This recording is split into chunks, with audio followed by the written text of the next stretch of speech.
Goeienaand alle Orania ondersteuners. Ons is hier by die Orania Beweging en julle is of ingeskakel op Radio Orania of julle luister op Orania Beweging se YouTube kanaal. Iemand sê nou die dag dat en ek wil graag hoor wat elkeen van ons luisteraars en kykers van die stelling dink. Dit is vir my nogal 'n interessante ding. Hulle sê die Afrikaners is die enigste Europese volk wat langtermyn volhoubaar in Afrika kan leef en floreer. En loop toe voorbeelde luister, sê wel. Van die koloniale magte is die Portugese is uit Mosambiek uit en die Duitsers uit Namibië uit en die Engelse uit Rhodesia uit. Maar die Afrikaners is nog hier in Afrika. Ons is nog hier. Ons is nog nie weg nie. Ons bestaan nog. Ons het die dekolonisering van Afrika het ons oorleef. En nou is die vraag, hoe lyk ons toekoms in Afrika? En om dit saam met my te bespreek, ook rondom 'n onlangse aktuele kwessie, is Karel Boshoff, die hoof van die Vryheidsstigting, wat ook in vele ander hoedanighede beide in Orania en buite Orania betrokke is. Baie welkom. Dankie Joost. Ja, dis 'n lekker en baie belangrike onderwerp om te bespreek, ook op die drempel van Geloftedag, Streepversoeningsdag wat voorlê, né? In die wyse waarop sulke simboliek gemanipuleer word, maar laat ons dit nou nie vooruitloop nie. Ja, dis 'n interessante hoek om te vat, dis ook, hoe gee mens inhoud en definisie aan dae soos hierdie. In jou eie inhoud, nie jy weet, net aan die ontvangkant te wees nie. Presies. So, die rede hoekom ons vandag gesels het, spesifiek ook betrekking met die feit dat 'n vriend van Orania afgesterwe het. En dis 'n vriend van Orania wat Orania al lank volg dalk van sal weet, dis 'n vriend van Orania wat Oraniërs van sal weet, maar dis nie die tipe vriend van Orania wat die hoofstrome, veral die kritisie van Orania dalk van eers sal weet nie, en ook miskien eers sal kan indink nie. By name die gemeenskap van Mnyameni in die Oos-Kaap, het Khoza gemeenskap in Mnyameni, wat 'n vriendskapband met Orania het vir meer as 10 jaar al, het die verlies van hulle hoofman Siphiwo Mlele aangekondig onlangs en Burger Lambrechts en Karel Boshoff het Orania verteenwoordig ook by die gedenkdiens en by die begrafnis in Mnyameni self, daar in die Oos-Kaap. Ja, weet jy, Joost, in die eerste plek is 'n mens nogal geneig om oor vraagstukke soos hierdie teoreties en abstrakt te redeneer. En dis die verkeerde plek om te begin. Die regte plek om te begin is by die konkrete, by mense, by verhoudings, by vriendskappe. En in hierdie geval die hele kwessie van interkulturele skakeling het by ons die vorm aangeneem, onder meer, daar stel ander voorbeelde ook, maar van hierdie verbintenis tussen Orania en Mnyameni. En dit het tot stand gekom op inisiatief van Mnyameni en in besonder van die hoofman Siphiwo Ndledle. Interessant, Siphiwo Wiseman Ndledle, die tradisionele naam, westerse naam, en dan sy van, wat die leier is van 'n gemeenskap wat ons eintlik eers mettertyd agtergekom het, of mooi gesnap het, wat hy dikwels vir ons verduidelik het, wat hulle in 'n besonderse posisie plaas, naamlik dat hulle en ek kon dit nou nog nie heeltemal mooi dateer nie, maar so in die laaste 150 jaar of wat, 'n gemeenskap is wat getrek het. En hulle het van die grens tussen Oos-Kaap en KwaZulu-Natal, bo Transkei, het hulle tot binne in die ou Ciskei getrek. As Mnyameni stam, daar's Mnyameni bo in daai deel, of die suide van KwaZulu-Natal, of die noorde van Oos-Kaap. Ek is nie presies seker waar dit lê nie, en ek is nou nie seker watter Khoza koninkryk daar geleë is nie. Hulle het as 'n stam, soos hulle dit nou mitologies stel, agter 'n voeltjie aangetrek. Totdat die voeltjie daar waar hulle nou is, by bo Mnyameni, gestop het, en toe hulle daar gestop en gevestig. Maar met ander woorde, hulle is nie histories uit al die eeue uit, of deur die vestigingsgeskiedenis destyds, saam met hulle omringende stamme daar nie, en ek dink dit plaas hulle, dis nou my interpretasie, en dit staan oop vir korreksie, maar dit plaas hulle op 'n bietjie van 'n armlengte afstand van hulle bure, en dis ook die rede hoekom toe hulle die hoofman in besonder oor ontwikkelingsgeleenthede en ontwikkelingsmoontlikhede gesels of uitvra en dink, hy aan Orania gedink het. Dis baie interessant. Ek dink baie mense sal wonder hoekom het 'n gemeenskap, 'n konservatiewe Afrikaner gemeenskap soos Orania 'n verhouding begin ontwikkel met Mnyameni. En ek dink in die eerste vlak lê dit op erkenning, in die tweede plek het ons nou net gesê moenie te abstrakt wees nie. Dit gaan net doodgewoon oor praktiese goed ook. Vraagstukke wat ons as beide gemeenskappe het. En die rede hoekom ek ook met die inleiding begin het, waarmee ek begin het, is om te sê, hoe kry die Afrikaner weer werklik vir 'n plek in Afrika? Ek wil nie in Amerika gaan vestig nie. Ek wil nie in Europa teruggaan na Europa soos Julius Malema sê nie. Ons wortels is hierso. Dit is waar ons wil wees en dan moet ons moet in 'n punt kom waar die Afrikaner genormaliseer is in Afrika. Ja, in 'n sin, jy het nou gesê ons is 'n Europese volk wat oorleef. Ons is natuurlik in daai sin eintlik 'n Euro-Afrikaanse volk. Ja. Euro-Afrika, nie net Europees nie. Ons as volk het ons hier ontstaan. Die Portugese het as volk hier gevestig en weer onttrek. Die Duitsers vergelykbaar of as deel van 'n volk, as 'n volksdeel, maar ons is as volk hier gebore en bestaan hier. Die woord Euro-Afrikaner of wat ook al Euro-Afrika maak instinktief by mense die woord African American ook wakker. Mense dink so aan daai lyn. 'n bietjie op daai lyn, ja. En die interessante ding is dit is asof die soort Afrikane in Amerika nie noodwendig in volkverband daar gevestig het nie, maar meer as individue. En hulle het natuurlik nou deur die jare hulle kultuur daar ontwikkel wat 'n eie Afro-Amerikaanse kultuur is, maar daai volkskap, ons het ons volkskap behou as Afrikaners. Ons het ons protestante geloof en ons tradisies en ons kultuur het ons behou en tog ook nuwe kultuur bygesit. Ons sit ons in 'n interessante posisie hier in Afrika. Ek dink ons is in daai opsig volkekundig uniek. Die Afro-Amerikane natuurlik was 'n geforseerde verhuising. By ons is dit 'n baie meer vrywillige, alhoewel baie van ons mense ook vlugtelinge was, geloofsvlugtelinge was. Maar dis ten minste nog jy weet, in 'n mate onder beheer. Ek dink nou aan die woord en nou ontgaan 'n goeie Afrikaanse weergawe daarvan met die ding van agency, van wie neem beheer, wie handel. Nou ons het handelend opgetree, selfs die Hugenote wat Suid-Afrika wat Kaap toe gevlug het. Uiteindelik natuurlik glad nie Suid-Afrika toe gevlug nie, hulle het Kaap toe gevlug. Suid-Afrika was nie daai tyd 'n denkbeeld nie. Maar hulle het handelend opgetree. Hulle het agentskap behou. Nou, ek kry gister 'n baie interessante vraag van 'n Sweedse joernalis wat sê Orania se ondersteuner sê dis 'n voorbeeld van agency en self-sufficiency en verantwoordelikheid, eie verantwoordelikheid. Julle vyande sê dis isolasie en terugtrekking. Wat is dit? En my antwoord staan nou in regstreekse verband met ons Mnyameni verhouding. Dis iets van al twee daai, die kritiek en die bevestiging. Dit is uiteraard om eie verantwoordelikheid vir ons eie sake te neem. Dis ook om te hergroepeer, terug te trek, laer te vorm, omdat ons onder omstandighede bedreig voel. Maar die derde been wat nog in haar verwysing kort, is die been wat sê, as jy tuistelik veilig voel, dan reik jy ook uit. Dan is 'n grens nie net 'n afgrensing, 'n skeiding nie. 'n Grens word ook 'n ontmoetingspunt, want jy is veilig en nou kan jy op die grens die ander ontmoet. En die baie teoreties en abstrakt, ons het nou net daarteen gepraat, maar teoreties gesproke kan jy duidelik sê 'n grens is dus ook 'n selfbevestiging, want dis waar jy die ander ontmoet. Ek is ek, jy is die ander en ons ontmoet op die grens tussen ons twee en dit bevestig myself en dit bevestig jouself.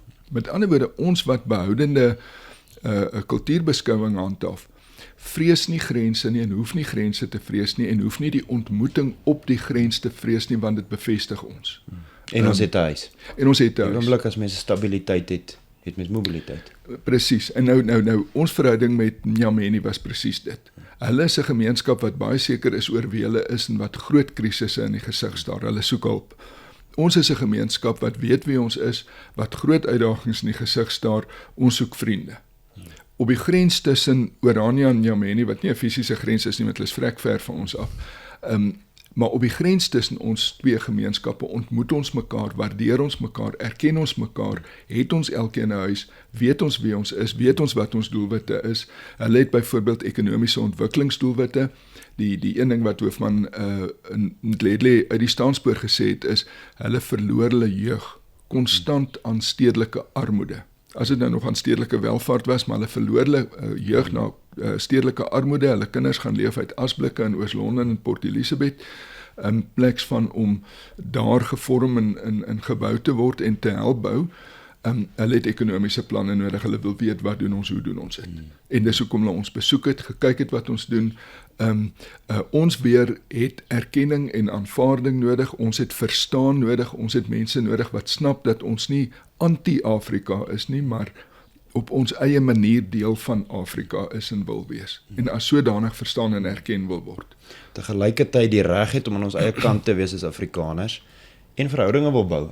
Ek kan nie dink dat ons kan praat van Afrikaner vryheid, van groeiende selfbeskikking, van al hierdie dinge en ons gooi net dood eenvoudig goeie verhoudinge, maar ook handel, ekonomiese dood eenvoudig ekonomie weg nie. Daar is geen moderne ekonomie wat nie kompleks is, uiters kompleks is.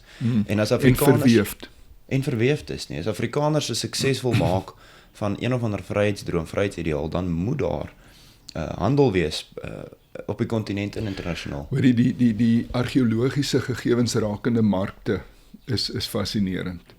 Markte is presies verskynsels wat buitestede op die grense tipies sou lê, dis ontmoetingspunte. En is ontmoetingspunte omdat die een en die ander mekaar daar ontmoet, ruil, verhandel, wat ook al daai ontmoeting. Maar dit word deurgaans gereken as 'n hoë risiko area. Want 'n mark kan net so in konflik ontvlam. Ons kan besig wees om 'n transaksie aan te gaan en iets kan verkeerd loop en ons kan ewig in 'n konflik beland vanweë misverstand, vanweë vernekery, vanweë oneerlikheid of wat ook al die geval is. Dit het dan ook dikwels gebeur. En dan word 'n mark onmiddellik afgesluit. En dan moet hy gereinig word, dan word hy ritueel gereinig, dan sy vir 'n tydperk uit aksie, daar word wat ook al se offers aan die gode gebring, of wat ook al in die ou tyd die geval was, en eers nadat daar sekere rituele handelinge plaasgevind het, word dit weer veilig om hierdie waagsame ontmoeting tussen dieself en die ander op die markplein, in die handel, tot stand te bring. So dat ekonomie mense vervleg is heeltemal waar, en presies om daai rede, vanuit ons oogpunt, het ons 'n houding nodig wat die ekonomie bevestig en relativeer. Dit doen ons met eie arbeid. Dit kan in baie opsigte goedkoper en vinniger wees om, vreemde arbeid in te bring, huise te bou, wat ook al. Ons sê nee. Die ekonomie word bevestig. Ons kan nie in die rooi eindig nie. Elke projek moet winsgewend of gelykbreek wees. Ons kan nie op verliese lewe nie. So ons bevestig die ekonomie, maar ons relativeer dit ook, want ons sê ons bestaansvoorwaarde is eie arbeid, al kos dit geld. So ons groen, ons gelykbreek en winsneming moet bo die lyn van eie arbeid lê. En daarmee bevestig dit ons ekonomie en relativeer het, maak dit diensbaar aan ons kulturele bestaansvereistes. Interessant. Kom ons kom vir 'n oomblik net terug na die fisiese verhouding wat ontstaan het tussen die gemeenskap, die Xhosa gemeenskap van Mnyameni en die Afrikaner gemeenskap van Orania. Ek is nie presies seker wanneer gespreksvoering begin het nie, maar ek weet dat die memorandum van ooreenkoms tussen die twee gemeenskappe in 2012 geteken is. Ja.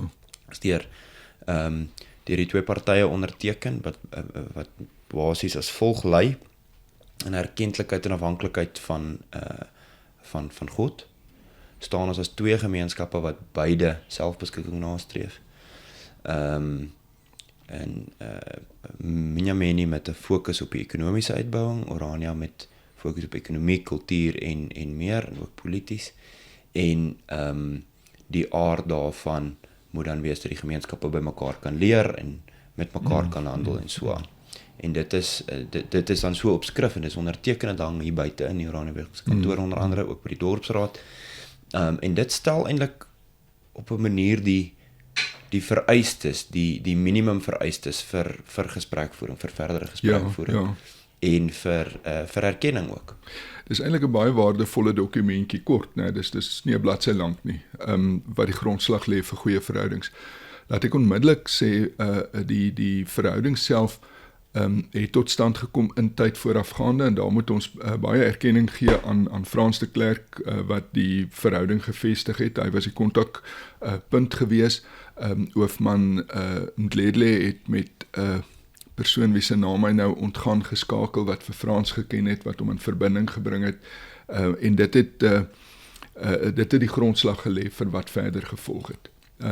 Eers telefoongesprekke, afsprake, uiteindelike besoek en dit was baie waardevol en dit is deel van die geskiedenis soos wat dit ontplooi het in Frans het daar die sleutelrol gespeel om die verhouding te vestig.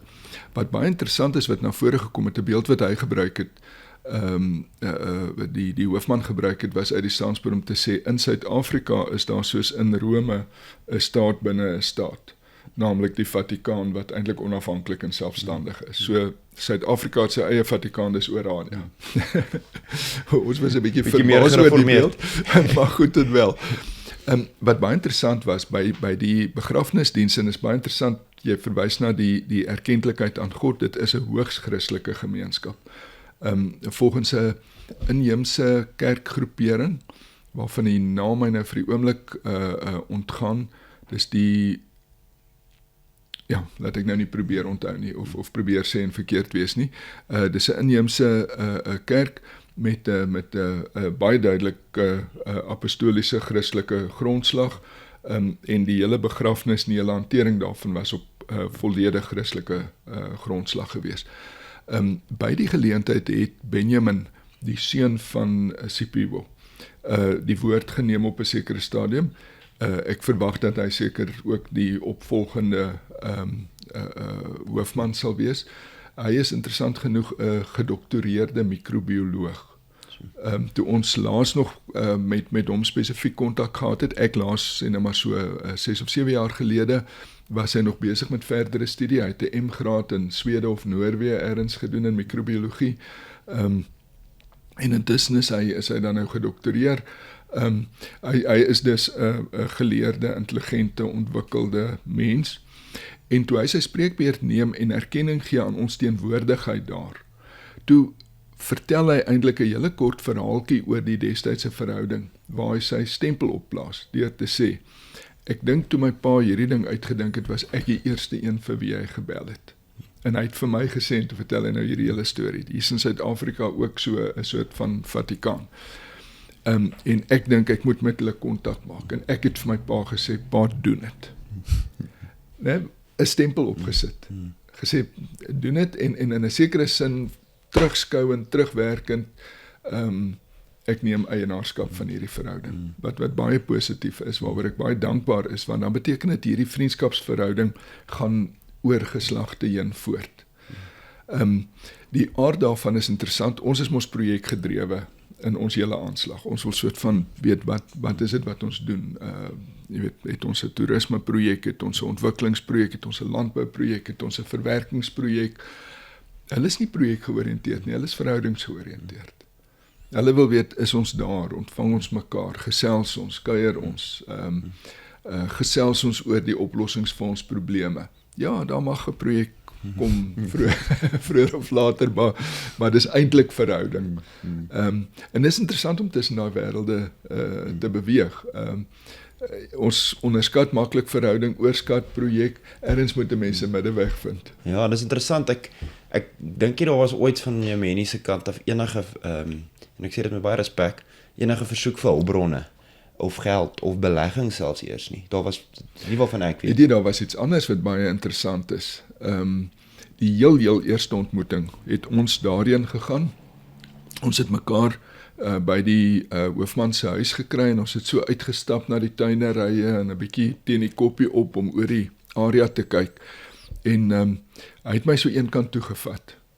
En baie, ek kon nou nie sê langdradig nie, maar hy het soos wat ouer mense het baie keer doen, jy weet, die storie ver gaan haal, en vir my gesê, jy weet, daar is wit mense wat dink swart mense is minderwaardig, en is nie eintlik in staat om iets te doen wat goed is nie, en so aan en so aan.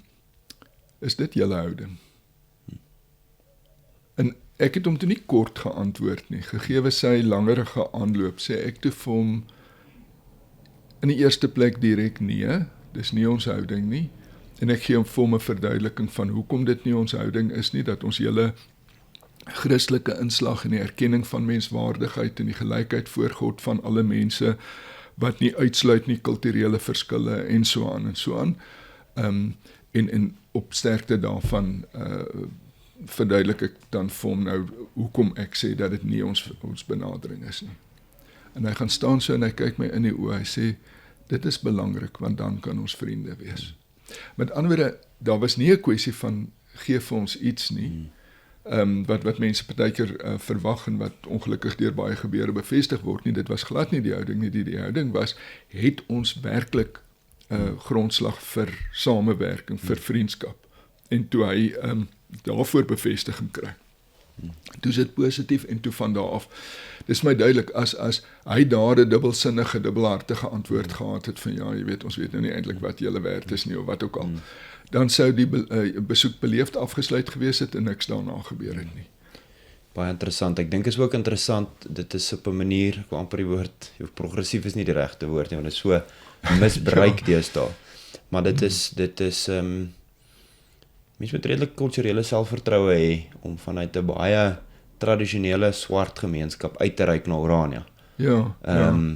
Met die doel om sommige van jou ontwikkelingsdoelwitte daarop te baseer. Ek moet 'n ander storie vertel wat wonderlik is en wat juis van kulturele selfvertroue spreek. Ons was daar en hulle was hier en hy was weer 'n keer hier by Orania Beweging jaarvergadering en ons het weer daar, ek kan nou nie presies onthou nie, maar op 'n punt is hier weer 'n hele groep op besoek. En op 'n stadium toe ons lede van die dorpsraad en Orania Beweging en so aan om 'n groot tafel sit vir die oggendse ontbyt. Toe sê hoofman Sipiwo, hy maak so half almal stil en hy sê, kyk, ons is nou vriende. En vriende kan met mekaar reguit praat. So julle sal dit nou nie verkeerd verstaan nie. As ek nou vir julle sê, dis baie lekker om hier te wees, dis regtig, ons waardeer dit baie. En julle is baie vriendelik met ons, maar julle moet nie weer vir ons alkohol aanbied nie, ons gaan altyd nee sê. Ons drink nie alkohol nie, dit is ons kerk, het dit uitgesluit. Ons drink nie alkohol nie, en terwyl ons nou daarop is, ons eet ook nie vark nie. So, ons is nie ondankbaar of enigiets nie, maar julle sal sien, ons het ook nie die spek geëet nie.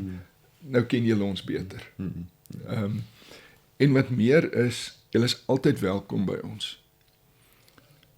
Maar Saterdag, as julle Saterdag kom, sal ons julle ontvang, maar Saterdag is ons Sabbat. So, dis nie die beste dag om by ons te wees nie, as julle miskien eerder 'n ander dag kan. Ek hulle gou 3 punte af. Ja, en in die gees van nou ken ons mekaar beter, ons het die selfvertroue, ons kan dit vir mekaar sê, ons gaan nie enigiets breek as ons nou praat oor wie ons is nie. Dit is eintlik wonderlik bevrydend om dit te kan doen, want in dieselfde gees kan 'n mens dan van ons kant af sê, weet jy, ons is Afrikaners, dis ons maniere, dis ons voorkeure, dis ons aanslag, dis waarvoor ons sensitief is, dit is waarvoor party mense ons kritiseer. Dis die voorbehoude wat uit eie geleedere ook teen ons vriendskap is. Hier's baie mense wat teenoor swart Suid-Afrika bedreig voel. So moenie snaaks dink as mense vreemd na julle kyk nie. Dis waar hulle vandaan kom. Maar ons is nou op pad na 'n toekoms van erkenning en opbou en wat ook al, jy weet, jy kan daai gesprek voer. Dis baie merkwaardig. En dit het met sy persoon verband gehou, maar dit het met meer as sy persoon verband gehou. Dit het met sy gemeenskap en sy kultuur en sy opvolgers en sy broer en broerskinders en so aan en so meer. 'n hele klomp mense verband gehou. Ja, dit is inderdaad interessant. Ek dink dit kom maar terug na die oorspronklike punt toe, en dit is dat as Afrikaners 'n huis wil hê, as ons werklik wil sê ons het nie 'n heimat nie, ons het nie 'n tuiste nie, ons het nie 'n plek wat ons kan sê dit is Afrikaners se plek, waar ons regtig besluite maak, politieke, ekonomiese en geloofsbesluite kan maak. Maar as ons dit wil hê, dan moet ons 'n nuwe strategie inslaan. Ons moet 'n nuwe plan maak. Een van die goed wat deel is van ons nuwe strategie is die ding wat ons konsentrasiepolitiek noem. Bly op een plek, dit is 'n meerderheid, 'n praktiese meerderheid kan word.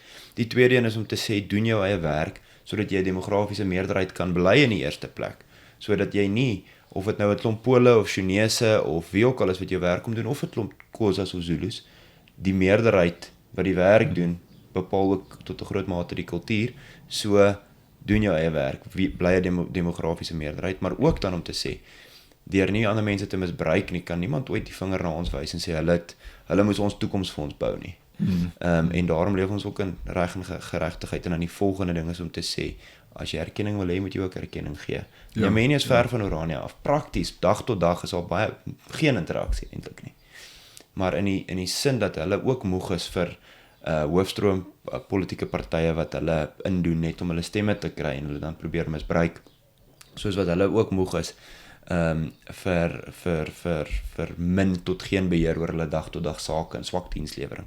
En self beheer wil neem van 'n toekoms, wil Afrikaners dit ook doen. En daar lê ooreenstemming. Baie interessant by hulle. Hulle het behoefte aan ekonomiese ontwikkeling, definitief, want dit is 'n tradisionele selfversorgende gemeenskap. Maar as sodanig het hulle eintlik ongelooflik baie beheer reeds, meer as wat hulle besef. Deurdat hulle eenvoudig selfversorgend is. Al is dit nou op 'n bestaansvlak, al is dit maar met 'n troppie beeste en 'n klompie skape en bokke, wel meer bokke as skape, en 'n landjie mielies en 'n groentetuin. Met dit het hulle sekere bestaansminimum wat verseker is. En wat hulle is 'n vlak van selfstandigheid gee, wat eintlik merkwaardig is. Wat hulle uit die oog verloor, want is vir hulle gegewe en vanselfsprekend. Dis soos wat by ons 'n sekere vlak van geletterdheid of gespesialiseerdheid of opleiding net eenvoudig gegewe is. Ons dink is hoe die wêreld is. Dis nie hoe die wêreld is nie. Ons het 'n ongelooflike kulturele bate in ons vermoë om te ontwikkel. Wat nie gegewe is nie, wat hulle weer nie het nie. Hulle sien dit raak, ons sien hulle selfversorging raak. En tussen daai is daar inderdaad versterking moontlik. Net in 'n minuut, hoe lyk die toekoms van Afrikaners se verhoudings in Afrika en as ons eie vryheid wil nastreef? Ek dink jy het dit opgesom deur te sê erkenning is iets wat 'n mens verlang en dan wil jy dit graag ontvang, maar daar's geen grondslag waarop jy dit kan ontvang as jy dit nie ook kan gee nie. Met ander woorde, politiek van erkenning. Nou wat is die voorwaardes vir politiek van erkenning? Veiligheid vir jouself, sekerlik ook vir ander in hulle eie kring, goeie trou, nie agteraf bedoelings om mekaar onderdeur te spring of te ondermyn of te verander of te assimileer nie. En dan uitgaan en dit doen. Ek dink ons verhouding, en weet jy, hoe meer ek sê net maar met iemand soos Barend Uys wat met tradisionele gemeenskappe skakel gesels, hoe duideliker is dit vir my, hierdie verband soek met ander gemeenskappe op grond van 'n duidelike weet wie ek is en verstaan die verskil, is so oud soos ons volk self. So ons moet doodgewoon dit weer beginne ontgin. Ons het vriende nodig, ons is 'n klein volk wat vriende nodig het, ons moet daai vriende maak, en ons maak dit op basis van selfstandigheid. Op daai nuus, of op daai noot ten minste, is dit die einde van ons program. Dankie dat julle ingeskakel het sy dan op Radio Orania of op ons YouTube kanaal. Ons is dankbaar dat julle saam gekyk het. Vra gerus julle vrae oor hierdie tema in die kommentaar afdeling, dat ons ook kan hoor wat dink julle daarvan. Dis lekker om van ons ondersteuners te hoor. En so dan ons medelee ook met die naasbestaandes van hoofman Mlele en die mense daar in Mnyameni na ons vir amper 13 jaar, meer as 13 jaar memorandum van ooreenkoms met Mnyameni se hoofman en die gemeenskap gehad het. Is dit nou waarskynlik in 'n volgende fase met sy opvolgers. En ons sien uit daarna. Elke dag bou ons dan stukkie vir stukkie aan vryheid in ons tyd.